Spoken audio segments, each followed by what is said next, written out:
Kung may study ka sa ka-island, ano yung mga sa asawa? Si Laila. Kung ma-study ka sa island, boyong ni mo si Piero Pascual o si Laila, kasi mo pilion. Siyempre, my wife. That's all. Ang bastos! Sorry.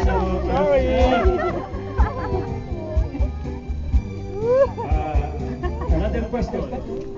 Kung maging bading ka, anong type ng lalaki gusto mo? Wapo o mayaman? Bakit? Gwapo! Kung mayaman, hindi ako tanggapin.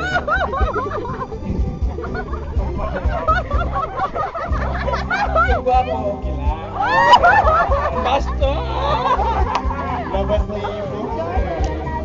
Move out the word space. Contestant number 3.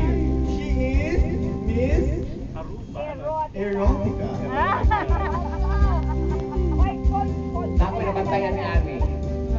Kasi tidak po yung kay Boy Boss ni Ogaro nila Tanyes. Yang now, murag si Eji Manan. Murag pa siya. Pagkaita lang ako Christmas. Murag si Eji Manan. Bantay ka. Ikaw ba? Bantay pa niyo. Hindi ka idog.